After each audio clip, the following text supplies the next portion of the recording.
All right, ready to dive in. We've got some awesome biology textbook excerpts all about plants. Yeah, this is going to be cool. There's so much more to the plant kingdom than I, ever Right, realized. right. I mean, from tiny algae to those massive redwoods. It's mind-blowing, the whole spectrum. Totally. So let's uncover some of those surprising facts, shall we?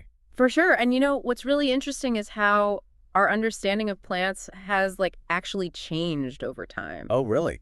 How so? Well, the five kingdoms, right? Animals, plants, fungi, all that. Yeah, I remember learning about those. They're not as set in stone as you might think. What? Wait, seriously, what do you mean? Okay, so blue-green algae. Ever seen that in ponds? Oh, yeah, for sure. Kind of looks like swirls of paint in the water. Exactly. They used to be classified as algae, but now, get this, they're cyanobacteria. Cyanobacteria. Totally different kingdom. So those blue-green swirls, not even algae. Nope. It's all about their cells, how they evolved. Turns out they're prokaryotes, meaning their cells don't have a nucleus. Ah, okay. Plants are eukaryotes, much more complex cells. So it's a whole kingdom shakeup. Pretty much. And it kind of shows you how much we're still learning. Yeah, for sure. Science is always changing, right? Absolutely. But for now, let's stick with the true algae. Okay, the real deal. The champs of the aquatic world. I've always been fascinated by those underwater documentaries with the kelp forests. Oh, yeah. Like those giant kelp swaying in the current. It's like an underwater jungle. Totally. And algae, they come in all sizes, from microscopic, single-celled, all the way up to that giant kelp you mentioned. And how big did you say those kelp can get? Over 100 feet long. 100 feet. That's longer than a school bus. Exactly. Wow. But no matter the size, all algae share some common things. Yeah. Like chlorophyll, which gives them that green color. Right, for photosynthesis. Yep. And they have a pretty simple structure, often without true roots, stems, or leaves. It's called a thalloid structure. Thalloid, meaning? Basically, their body is like a flat sheet called a thallus. Huh. Interesting. So no fancy vascular systems for them? Nope. They absorb everything they need right from the water around them, and they're super adaptable. You find them, well, obviously in water, but also on rocks, soil, even on animals. Like algae on animals? Yeah. It's like a mini ecosystem on the move. That's crazy. And they're vital for the whole planet. Did you know algae produce at least half the oxygen we breathe? Really? I always thought trees were the main oxygen makers. Trees are important, but algae are like these tiny oxygen factories pumping it out constantly. Wow. And they're great at absorbing carbon dioxide, too. So small but mighty. Exactly. Now, within the algae world, there are three main classes: Chlorophyceae, Phaeophyceae, and Rhodophyceae. Okay, I'm gonna need some help with those names. No problem. Chlorophyceae are the green algae, the ones we see most often. They get that bright green from chlorophyll A and B. Okay, so the classic green algae. Yep. They store food as starch, and their cell walls are made of cellulose, just like plants. Huh. Then there's Phaeophyceae, the brown algae. This includes your giant kelp forests. They get their brown color from a pigment called leucoxanthin, which kind of masks the green chlorophyll. So they're wearing camouflage. Exactly. And they're super important in marine ecosystems, providing food and shelter for tons of creatures. Plus, fun fact, they have a coating called algin, which is used in all sorts of stuff, from ice cream to makeup. No way. So they're useful to humans too. Oh, yeah, big time. Okay, what about that last group you mentioned? Rhodophyceae. Yeah. They're red algae, often found deeper down where there's less light.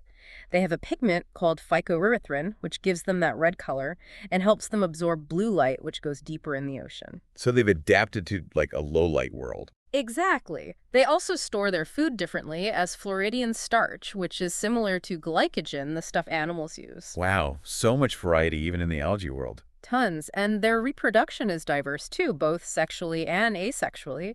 They can do fragmentation, where a piece breaks off and grows into a new one. Interesting. Or spore formation, where they release specialized cells. And sexually, they have a whole bunch of different strategies with different gametes, which are their sex cells. Okay, so even algae reproduction is complicated. Oh, yeah. But are you ready to move on to land? Let's do it. I'm ready to see what's next in the plant world. Okay, next up, bryophytes, think mosses and liverworts. They're kind of like the amphibians of the plant kingdom. Amphibians. Why is that? Well, they bridge the gap between aquatic life and land life. Okay, that makes sense. I can't wait to learn more. Yeah, so bryophytes, they're like those lush green carpets you see, Oh yeah, like covering the forest floor. exactly, or clinging to rocks and stuff. They're called amphibians because they're kind of in between, right? In between water and land. Yep, they bridge that gap. Okay, that makes sense. I remember seeing mosses growing near, like, streams, always in those damp spots. They love it there. But why is that so crucial for plant evolution, that in-between stage?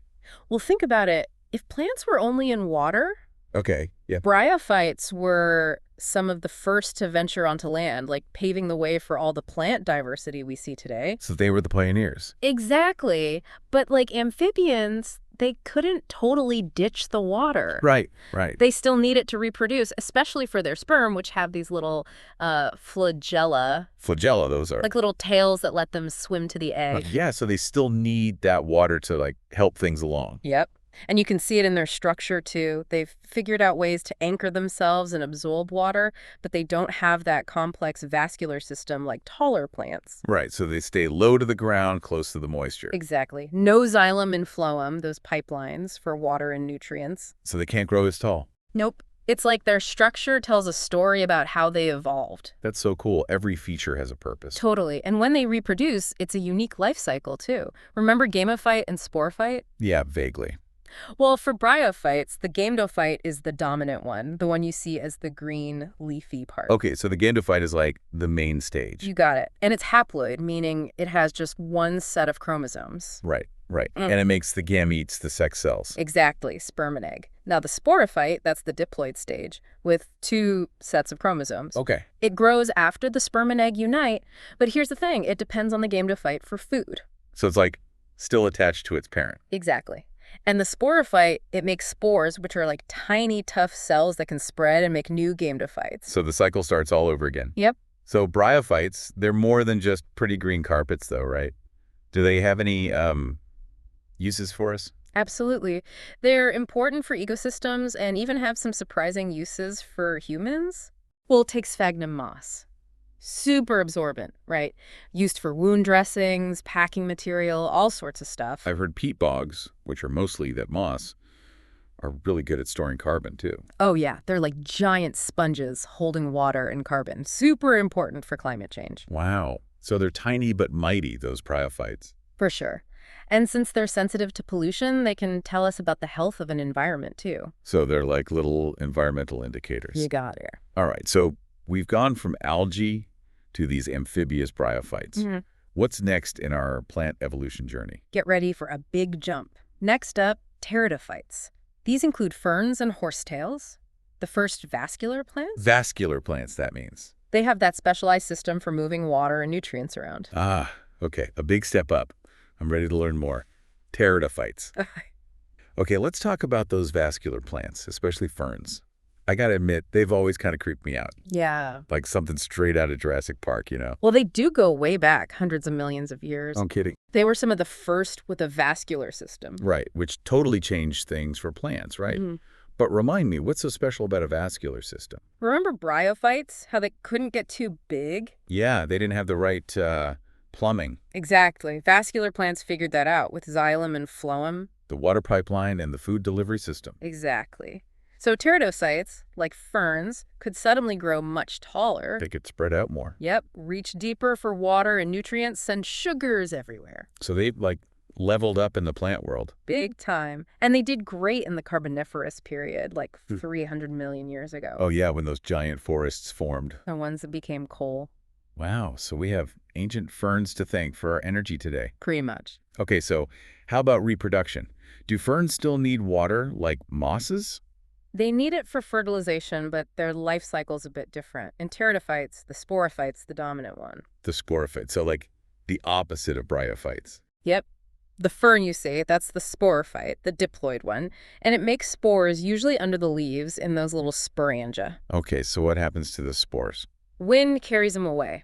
If they land somewhere good, they become a gametophyte, but it's tiny, heart-shaped, called a prothallus. So the fern's gametophyte is way smaller than the moss's. Totally different scale.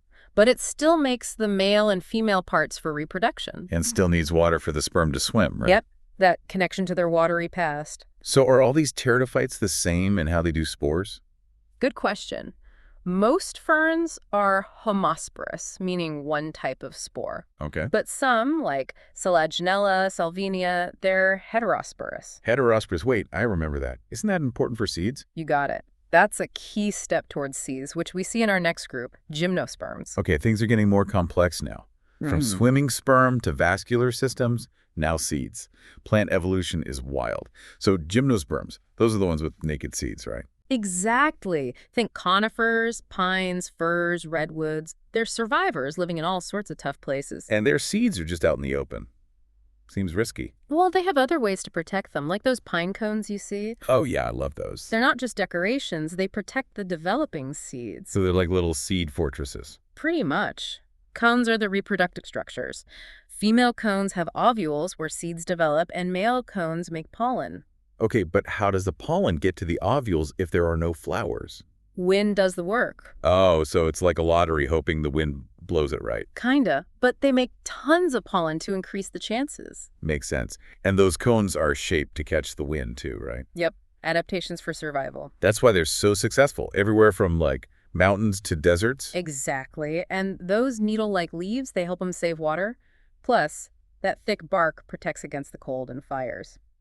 It's like every feature has a purpose. Okay. So are all gymnosperms those conifers, or are there other kinds? Conifers are the most famous, but there are others. Cycads, for example, they look like palms but are closer to conifers. Huh, interesting. And then there's Ginkgo biloba, a living fossil. A living fossil. Like, it hasn't changed in millions of years. Pretty much. Wow. Okay, so we've gone from algae to mosses to ferns to these gymnosperms. What's left in the plant world? Just the grand finale, the superstars, angiosperms, the flowering plants. Now we're talking. Flowers, that's where things get really interesting, right? You could say that. They're the most diverse group, and their success is all thanks to the flower. Okay, I'm ready for this. Tell me everything. Angiosperms, they're like the culmination of plant evolution, right? Yeah. Amazing adaptations, teamwork with animals, and it's all about the flower. Flowers are definitely more than just pretty. I'm always amazed by how many different kinds there are. For sure, from tiny ones to those giant sunflowers. Exactly. Yeah. But how did flowers even evolve? What makes them so special? It's a long story. Lots of factors involved. Environment changing, insects appearing, new genes developing. Okay. But the key thing is flowers attract pollinators. So it's not just about the wind anymore. Nope. Angiosperms got smart. They use animals to spread pollen. Like bees and birds. Exactly. Think about those colors, shapes, smells. It's all about attracting the right pollinator. Like each flower is an ad for its nectar and pollen. That's a great way to put it. So how does a flower actually work, all those parts? It's where the plant's reproductive organs are. The stamen, the male part, makes pollen. The pistil, the female part, has the ovary and ovules. Right, so the ovules are protected inside, unlike the gymnosperm. Exactly. Safe and sound. And after fertilization, the ovary becomes the fruit. Ah, so that's how we get fruits. Yep, mature ovaries. And those help with spreading seeds too, right? Of course, they can be tasty to attract animals or have wings to fly on the wind. Wow, angiosperms have all the best tricks. But before we finish up, you said there are two main types, dicots and monocots. Right. Dicots have two seed leaves, like beans. Monocots have one, like grasses. Their leaves and roots are different too. This deep dive has been amazing. From simple algae to these flowering plants, it's incredible how much variety there is in the plant kingdom. And how important they are for oxygen, food, medicine, everything. Totally. So as we wrap up, think about what surprised you most about plant evolution. How have they adapted to different places? And how do plants make your life better? Keep exploring the world of plants. There's always something new to discover.